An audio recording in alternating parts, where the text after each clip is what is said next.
Hi everyone, welcome back to Almost Normal.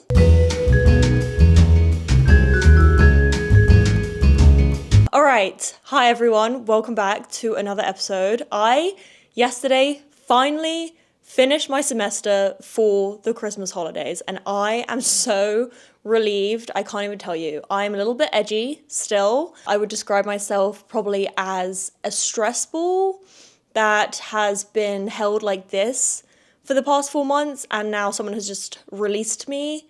So I have still maintained a slight compressed shape, let's say, but I will fully form to a proper sphere very soon, to a nice bouncy sphere very, very soon. Anyway, yes, I am extremely relieved to be off for the Christmas holidays. For the past 4 months, I have been in a ceramics class, which is basically pottery when you make little jars and cups and stuff on the little wheel out of clay. That class is literally my favorite class ever. I love it so much. I actually signed up for next semester for 2 more ceramics classes because it's like my new thing. I am obsessed with it. However, ceramics is not as simple as it seems, and there's a bunch of stuff in your personal life that you do actually have to change in order for the class to make it work for you. And like some people don't have to change anything, but me, I did. One of those things, and this is gonna sound so fucking shallow and dumb, but one of those things, I'm someone who gets their nails done every other week. It is something that brings me joy. It is one of those things that brings me happiness and pleasure. I love going to the nail salon. I love talking to the nail tech. I love coming up with cute new designs. It's just so satisfying to have nails on my hands. It makes me feel like myself, okay? I don't get facials really. I don't get my eyelashes done. I don't get my lips done. Getting my nails is like the thing that I do to pamper myself. It is that thing in my routine that makes me feel good. I get my hair done, but that is much less of a regular occurrence. For ceramics, because you're working with clay, you cannot have any nails. You need to have the shortest little stubs as fingers that you possibly can. The top of your finger has to basically be completely soft, otherwise it doesn't work. And trust me, I tried to use the clay with long nails. It was just impossible, not working. So anyway, I had my last class yesterday, and literally straight from class, I went straight to the nail salon and I got my nails done, and look how cute these are. I am literally obsessed with these. They are so gorgeous. They're like Christmassy nails, but like not your everyday Christmas nail, not your typical Christmas nail. I literally walked into that appointment slumped over with a dark cloud above me, and when I left, I was walking on sunshine. I was so happy. So anyway, I finally got my nails done after like 4 months, and also girl math, I figured that, let's say before, I got my nails done every like 2 weeks, let's say. So in my head, with my little girl math calculator, I figured that the money that I usually spent on the nails every 2 weeks, I saved. Obviously that money did go somewhere else, but in my head, I saved the money on nails. Somehow that works out in my head. Don't know why. So anyway, yesterday, I really treated myself and I got this really cute design and I got my tootsies done too. And I just felt like a new woman walking out of that store. Oh God, it was so nice. I was just like, there are no problems. Like everything's fine. I am me. Me is me. We are me.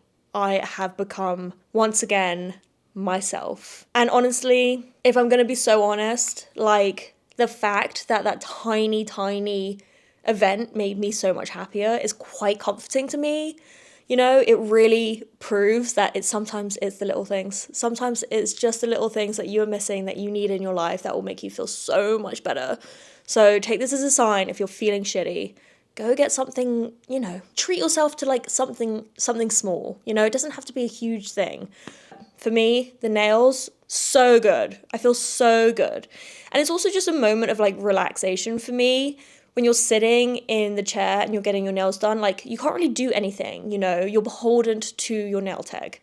However long she takes is however long you're going to be sitting there, and you can't really use your hands, so you can't really go on your phone, you can't really do anything, you know, and it's kind of just a moment for me to like unwind, and like literally for me to unwind I need someone to be holding my hands captive so that I don't doom scroll or do something, you know? I literally need someone to shove one hand in a heater and then the other hand needs to be like plucked at with like little tools. And that is when I can fully relax. So I miss that so much. Obviously, I could have just got my nails done short, but just felt like a waste, you know? It just wasn't, that wasn't what I was looking for. I needed like an hour and a half appointment to just sit there and just like decompress. So anyway, I got that yesterday and I feel like $100, swear to God. It's amazing how much that affected my mood. It's incredible. But yeah, another little thing that I did that is another small joy of mine. And like, I don't know how this happened, but a bunch of small, simple joys happened in one day. I didn't really plan it to be that day. I didn't wake up yesterday saying like, today I'm going to do a bunch of things that make me happy. But they just sort of naturally happened, which is kind of like the best way, to be honest. Zero expectations of the day. But another one of my favorite things to do is, and it's going to sound very strange and I can't quite explain the happiness that this gives me, but one of my favorite fucking things to do ever is to walk into a donut shop, pick out a box for a dozen donuts, and carefully select each one and watch each one be put in the box. And then when you finally leave and get to your destination, the opening of the box, and it just always looks so amazing with the donuts in this box. Like, I'm happy just thinking about it. It's crazy. It's one of those small joys in my life that literally fill me with sunshine. Literally. So anyway, yesterday before school, because it was my last day of classes, I was like, I'm going to bring in something cute, something sweet, some treat for everyone. And I was like, this is the perfect excuse to do one of my favorite things, which is go to the donut shop and pick out donuts. Like, I don't get to do that a lot, you know? It's not every day that I can go and pick up a dozen donuts, you know? That's kind of like something that requires an event, requires some sort of celebration. Obviously, I definitely could go buy a dozen donuts a day. Should I do that? No. I really shouldn't. I really shouldn't. Going to the donut shop and doing that whole ritual is like a special moment for me.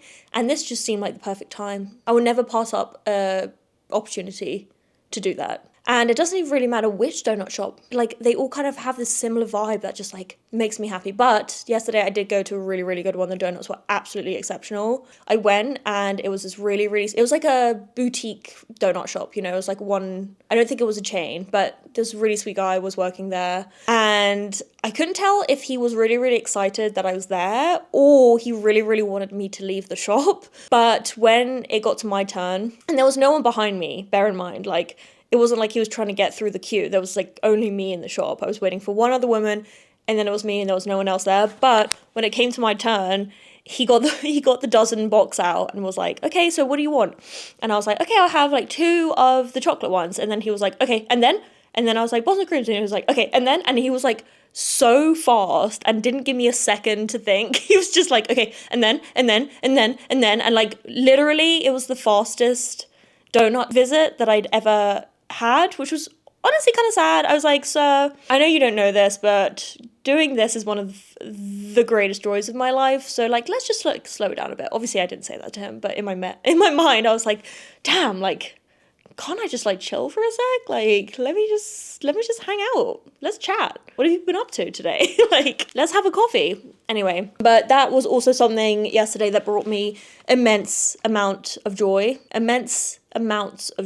yes. And also just like bringing sweet treats to people always makes me happy. I like gift giving as well, but there is something about buying people cakes and chocolates and like yummy things that's extra satisfying to me. I don't know why, especially if they like look gorgeous. I just like love that moment where people open the box and they see like the pastries or the donuts or whatever it is, and everyone just is so happy when they see stuff like that. It's a small joy of mine. I got to do that yesterday. Very grateful.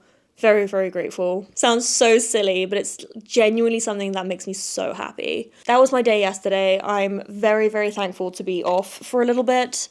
I think, hopefully, I will be going to London for Christmas this year, which I am ecstatic about. I have not been to Christmas. I've not been to London for Christmas in about 5 years, I think. So I'm really, really excited. I'm really excited. I have not been with my family for Christmas for the past like 5 years. So this is like just very exciting. I love London in Christmas. I love Christmas in London both ways. It's just cold. There's always Christmas lights. I love going to the pub, even though I don't drink. Like, just being in a British pub around Christmas is amazing.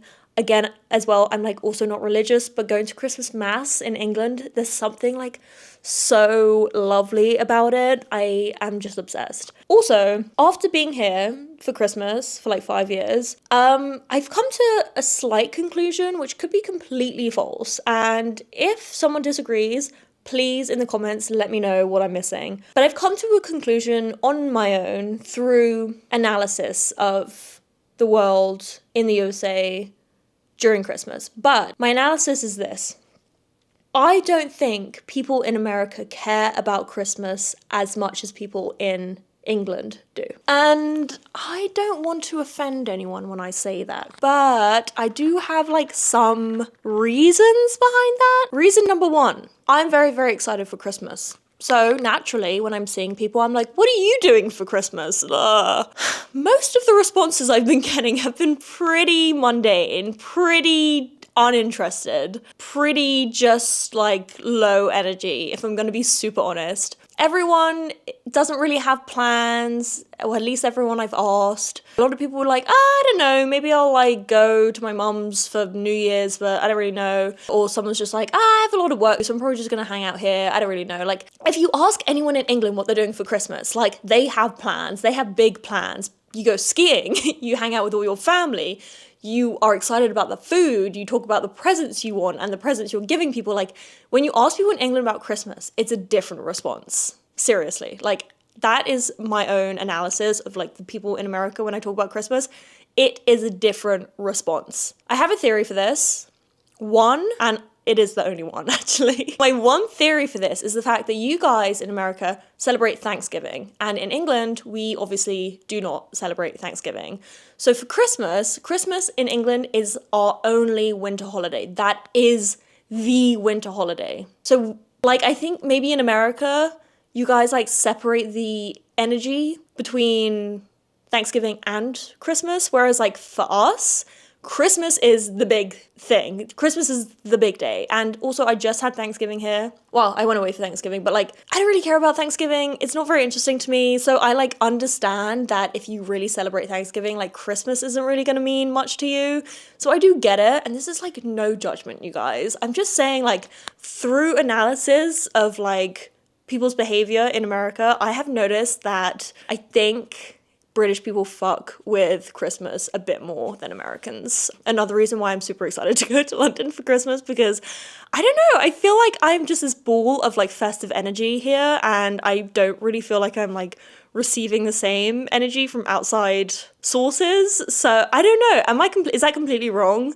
Have I just completely missed the mark? I don't know. One other reason, one other reason why I think that this theory is correct is, in England, during November, December-ish time, many stores will clear out large spaces in their shops and replace whatever was there with a quote-unquote Christmas store. And the Christmas store is always decorated beautifully. Fake snow, fake snowmen, Christmas trees, lights.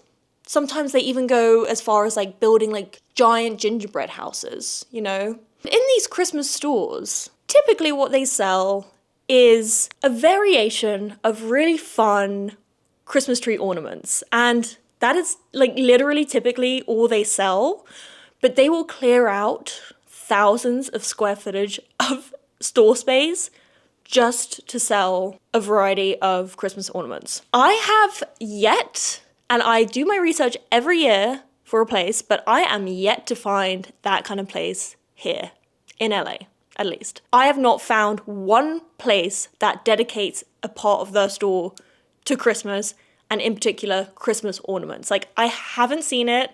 I research it every year, I cannot find anywhere. Literally, the only places I can find Christmas ornaments are like Home Goods, and like that's it. Just to clarify, when I say Christmas ornaments, I do not mean those plastic boxes of the little baubles. That is not what I mean, okay? I mean a little pickle as a tree ornament. I mean a little polar bear wearing a tartan scarf as a tree ornament. I mean a little boot as a tree ornament. I mean the little objects that have become tree ornaments, okay? I think when a tree is covered in those, it just makes it so much more exciting. You can discover a whole world in that tree. I don't mean just the little balls. But I had this discussion. I remember having this discussion with my husband like a few years ago, and we went to like a Home Goods or something, and he was like, oh look, there are Christmas decorations. And I like turned around and he was like passing me one of those plastic boxes of the baubles, and I was like, no, put them down. That is not what I want. I literally want my tree covered in random shit. I used to have this ornament that was a pickle. He was green, he was pickle sized, and he was glittery, and he was the best ornament I've ever had, okay? I think I lost him through like various divorces between my family, but he was excellent, okay? He was the kind of Christmas ornament I am always looking for. And it appears that no one in LA has the same passion as I do, and the same passion as most people in England do, because I can tell you, literally, go to England during Christmas and you will not find it hard to find a place that has dedicated a whole corner of its store just to Christmas ornaments. And those kind of Christmas ornaments as well, like tiny little laptops, tiny little cameras. Literally anything you can think of, you'll find it in England as a Christmas tree ornament. So my theory kind of also goes along with that. I don't think Americans prep for Christmas as British people do. You know, I don't think the hype is as it is in England. And to be honest, now that I'm saying it out loud, I stand by that. Like, it is so disappointing every year when I'm like going on the hunt for the Christmas ornaments and there's nothing. And then someone's like, you can order them online. It's not the same. It's not the same. You want to go and you want to look through the wall of glittery, gold, colourful things and like pick out your favourites, okay? Finding things online is annoying because you have to search up specifically what you're looking for. I don't know what I'm specifically looking for. I don't think I was specifically looking for a pickle tree ornament, but I found it and it was my best friend for like 10 years. So, you know, that's lacking here. That is really lacking here. And I find it interesting as well because we literally in LA, well, not we, in LA, they literally every October get warehouses and convert them into a spirit Halloween. Why can't that same energy be given to Christmas? I mean, it's just not. So anyway, I'm pretty excited to be in the UK because I really need to get myself to one of those Christmas stores. Just much more exciting. I'm sorry. I do wonder if there's a historic factor to that Americans don't care for Christmas as much as British people. Now I'm thinking of like Scrooge, you know, that was like a very British movie. What's that movie called? The Ghost of Christmas Past. What's that movie called? Mr. Scrooge. No. Is that called Mr. Scrooge? What's that movie called? Ebenezer Scrooge. Night Before Christmas? Is that The Night Before Christmas? And A Christmas Carol as well. These are all like British-based Christmas things. I feel like I might be onto something. I'm going to research that actually. I feel like I might be onto something there. Can't be 100% sure, but I'm like pretty sure I'm touching onto some truth. Christmas is just better in England than it is in America. But anyway, what does everyone want for Christmas? My question.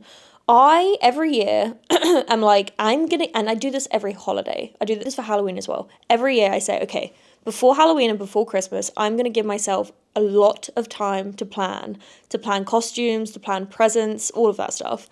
And each year I fail. And to be honest, because I'm at college at the moment, like my college holidays start like very, very close to each event for some reason. So I'm kind of like in college mode, and then the minute I finish for the holiday, I have like 2 days to figure things out. So I have actually not really been thinking about Christmas that much. Since I might be going to the UK for Christmas, I have not gotten a Christmas tree here, which is honestly really, really sad. It's like something I like to do anyway, and I kind of wanted to do it anyway, but now it's like just too late. If I had gotten it in the beginning of the beginning of December, it would have made sense. I would have had it for a second, but like if I get it now, I'll have it for like 7 days or something. It just does not really like seem worth it, to be honest, which is sad. I love having a Christmas tree in my house. And usually I keep the Christmas tree until like the end of January because I just like don't want to get rid of it for some reason. I think I've actually had a Christmas tree in my house like during February, which is like not something I should probably admit, but you know, that is just who I am. That's just who I am. I personally, for Christmas, and I've been thinking about this a lot, actually, for the past 2 days, I think I want a new camera. I think that is the gift that I want, because this camera, and I'm using the Sony ZV-E10. My YouTube journey, my YouTube plan was a little bit more vlog based, and I was researching for this camera, I researched the best vlogging camera, and this one was the first one to come up because it's got really good quality, but also it's small and it's like portable and stuff like that. But there's issues with this camera, like it gets super hot. I don't know if you noticed, but sometimes in podcasts, I have to like stop recording and start again. And that's because I have to leave my camera for like 30 minutes to cool down because it gets hot so fast and it just turns itself off. And that is a problem with this camera. Maybe it's because it's not made for like long filming and it's kind of made for quick clips that you take for a vlog. Also, I just feel like the quality, when I'm like watching other people's podcasts, I feel like the quality of this camera is not the same. So I kind of feel like since I've started a podcast now, it's time for like a new camera era. Though I do love this camera.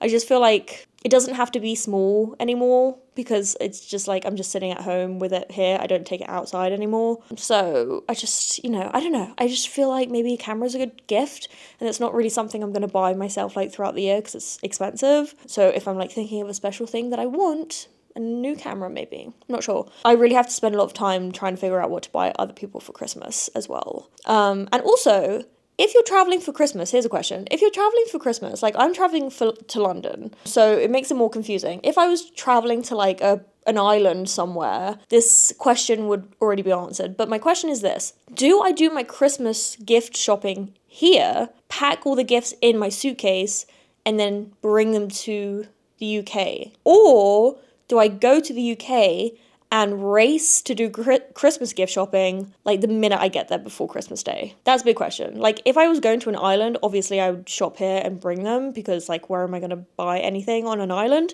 But here, I mean, in London, like very possible to buy stuff. So I don't know. It's my dilemma. Honestly, I would prefer to like have the gifts with me when I arrive to London because otherwise I'm going to feel stressed. And I never really know how the jet lag is going to hit me. Sometimes it's fine. And sometimes I want to die for the first like 3 days of being there.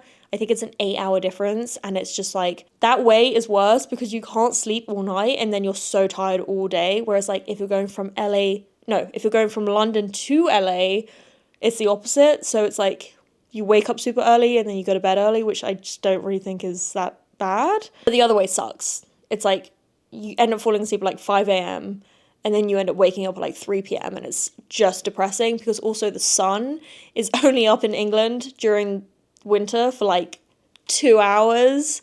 And so if you sleep through that 2 hours of sunlight, like it's very sad, to be honest. It is a bit sad. The one thing that I find hard to deal with in England is the lack of sun, especially in winter. Like, it gets much darker in LA now. It gets darker much earlier here in LA now, but like it's 3:15. The sun kind of is starting to go down, but it's still light, whereas in London by 3:15, like it would probably just be dark. So, yeah, like sleeping through those couple hours of sunlight is not recommended. Definitely not. Like, you have to try your best to be up and like maybe outside during those couple hours because they are brief and they're kind of needed. Something that is completely off topic, but I want to talk about today a bit was since moving to America, let me start that again. Growing up in London, medications much harder to get a hold of. And you are prescribed medications much less in England. And you are typically told to wait it out or find some sort of slightly more natural remedy for a lot of things. Whereas like in America, if you have a cold, they'll give you like strong ass antibiotics, which is not good. So anyway, I grew up in a world where I had no medications. The only medication that I was on was contraceptive, and that was because I did not want to have a baby, and my mom was like absolutely terrified that I was going to be a pregnant teen. And to be honest, like everyone was kind of on some sort of contraceptive, but like other than the contraceptive, like I was not on any medication, and I never was. Raging anxiety, was a crazy teen, but like never was put on any medication, which I am thankful for, absolutely. My dad especially, my mom is American, so she was a little bit more lenient with it, but my dad was like, no medication, absolutely not. Like, he's not anti-medicine, he's not anti-Western medicine at all. We got all of our vaccines, like we take paracetamol if we like have a headache or whatever, but it's just like, if you have a cold, it's like, have a Lemsip, drink some like lemon and honey. Do not go to the doctor and take like really strong antibiotics. That was kind of like his deal, which I totally agree with. And I still try and remain with that mindset now. However, since being here for 5 years, I have noticed that I have racked up a few too many medications for my liking, to be honest. When I got sober, I noticed that my anxiety was just like so bad, so I started taking anti-anxiety medication. And I remember the first medication I started taking like was making me super tired, so then they gave me another medication to counteract the tiredness, and that freaked me out. And then I changed medication so that I could use one that didn't make me tired in the first place, so then I didn't have to take the extra one to counteract the tiredness. And then I got really bad acne. I got really bad acne at like 24. So I went to the dermatologist, and then he gave me a medication called spironolactone. And this medication, he said, is like better than taking Accutane. However, you take it every night. It's not like Accutane where you take a cycle and then you stop. You take it every night. And I guess it's like a hormone repressor or something like that. I just realized that, I didn't just realize, I just heard that people who are transitioning genders take spironolactone. I think if you're transitioning from male to female. So I do think it's like a hormone medication. I don't quite understand the exact science of it, but he just explained to me that, I mean, he didn't actually really explain anything. Doctors here are very strange. They kind of just like give you medication but don't really explain anything. And at the time I was a little bit desperate, so I was just like, oh, just give me anything, I don't mind, I'll try anything. Because it was at a point where it was painful, I couldn't sleep, it hurt every day, I couldn't wash my face because it was like always bleeding and cracking. It literally was so bad that it like changed the shape of my face. Like if you saw me from certain angles, you could see like my face was not its like regular shape. It was very strange, but it was horrible. And so I was like going there desperate. And so I was like, I'll fucking take anything. Just give me whatever. And of course it worked wonderfully. Perfectly. Like literally no side effects whatsoever as well, which is kind of amazing. The one thing that he said though is that if I plan to have kids, like I cannot be on this medication while I have children because it will fuck up the child. For me, hearing stuff like that scares me, because if something is so strong that if I get pregnant it's going to affect my child, like how is that not negatively affecting me as just like being my own human being? You know what I mean? And anyway, the other night I was like sitting in bed and I take all my medications before I go to sleep, and I just kind of felt a little bit like I was like, okay, number one, just suddenly got like icky about it. And I was like, oh, I feel like I'm like taking a lot of stuff. And I sort of was like, should I still be taking the spironolactone? Like I've been on it for like a year now, I think. And I was just like, damn, should I just stop taking this? If I'm gonna be so real with you guys, the reason I even considered stopping taking it was because when I went away for Thanksgiving break, I put all my medications in my carry-on luggage. And when I got home, I like took all my medication out and put them next to my bed, except for my spironolactone. And every night I went to bed, and every night I took my medication, and every night I did not have my spironolactone next to me on my bedside table because I kept forgetting to take it from my bag. And then once I got in bed, I'm so lazy that I was just like, oh, fuck it, I'll just take it again tomorrow. And that just continued to happen every single day. And then I was like, you know what, like maybe I should just like stop taking it. To be honest, it feels kind of nicer going to bed without doing that whole like potion situation. And I have stopped taking it now for like 2 weeks, and I don't know, my skin is already breaking out and I'm getting really nervous. I might want kids at like some point, and so what made me nervous as well was like, am I gonna have terrible acne when I get pregnant? Because I'm definitely not gonna be able to take this medication. that's not really a concern right now. So now I'm thinking like maybe I should go back on the medication. But like then that freaks me out because like I'm becoming like reliant on these things. And I have had acne since I was like 11 years old, and I have survived. I am alive. I'm fine. The idea of like slightly damaging my body for aesthetic purposes is not my favorite idea ever. I don't know. I've just been like rethinking the medication thing. I think what I should have done before stopping it was probably speak to my dermatologist first of all.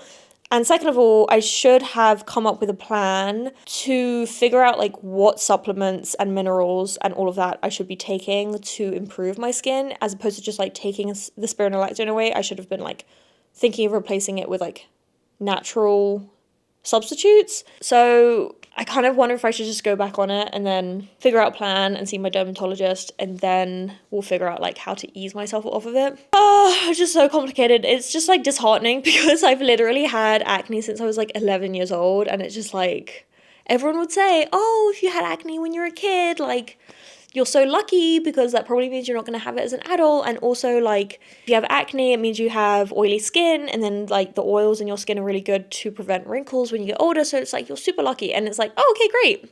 But now I am an adult and I'm still getting acne. So I'm just like, okay, when does it stop?